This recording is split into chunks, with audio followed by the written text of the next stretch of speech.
सिंगरौली जिले में यूक्रेन से लौटे छात्र का हुआ भव्य स्वागत। सिंगरौली जिले के 2 छात्र यूक्रेन पढ़ने गए थे, जिनमें सुल्तान अख्तर निवासी नवजीवन बिहार व दूसरे अमित प्रसाद अमलोरी निवासी बताया जा रहा है।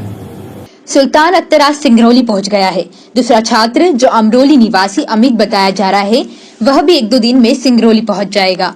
सुल्तान अख्तर के सिंगरौली पहुंचने पर उनका स्वागत सिंगरौली विधायक राम लल्लू वैश्य, भाजपा जिला अध्यक्ष वीरेंद्र गोयल, विधायक सुभाष रामचरित वर्मा सहित अन्य जनप्रतिनिधियों ने फूलमाला के साथ सुल्तान अख्तर का स्वागत किया।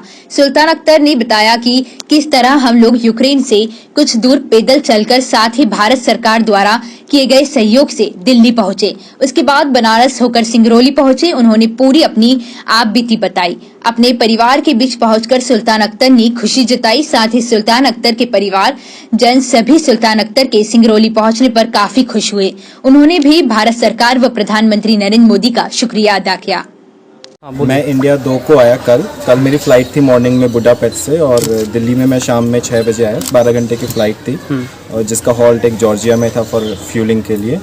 और उसके बाद फिर मैं वाराणसी आया, रात की ट्रेन थी जिससे मैं बनारस सुबह 10:15, और उसके बाद फिर बाई कार सिंगरौली तक पहुंचा अपने घर तक। वहाँ क्या करते थे आप? और दूसरी बात, इन चीज़ों को लाइन अप करने में टिकट कैसे अवेलेबल हुआ, सरकार तक बातें कैसे पहुंची, और किस तरफ से चीज़ों को हैंडल हो, कोई दिक्कत हुई, कोई परेशानी क्या?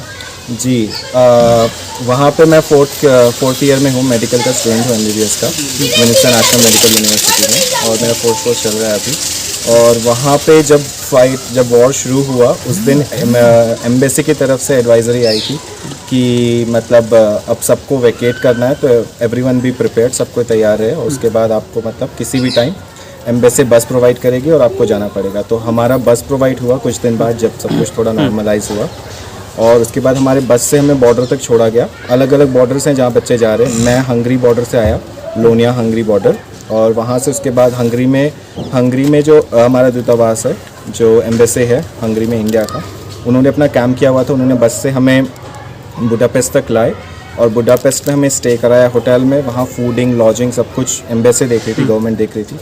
और उसके बाद हमें फिर फ़्लाइट्स अरेंज किए गए, जो भी गवर्नमेंट ही अरेंज की, उन्होंने सब कुछ फ्री ऑफ कॉस्ट किया, उन्होंने अरेंज किया। और उसके बाद हमें दिल्ली लैंड कराया, और दिल्ली जब हम लैंड किए तो one of the cabinet minister flight में, उन्होंने सबको वेलकम किया, रोजेस दिए, और सबको अप्लॉज किया कि वो इतने हार्ड टाइम से सेफली वापस घर आए।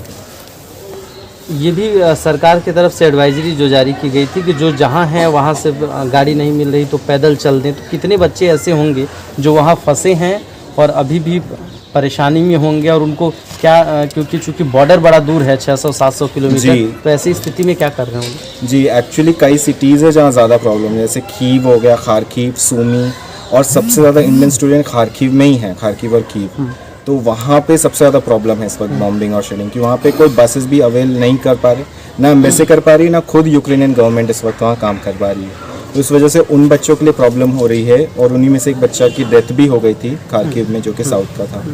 और उसके बाद लेकिन फिर भी बच्चे कोशिश कर रहे हैं, एम्बेसी भी कोशिश करी। आज ही शायद 50 स्टूडेंट्स की एक बस जो है बॉर्डर के लिए हुई है, लेकिन वो बहुत अनसेफ रीजन है इस वक्त, मतलब बिल्कुल हॉटस्पॉट है वॉर का, तो वहाँ से बस निकालना इट्स वेरी इम्पॉसिबल। लाइक आप लोग आ गए हैं, आपकी एजुकेशन और पढ़ाई का कितना नुकसान होगा, और उसके लिए क्या व्यवस्था? जी, अभी तो यूनिवर्सिटी ने 2 हफ्ते के लिए छुट्टी डिक्लेयर कर दी है कि अभी वेकेशन।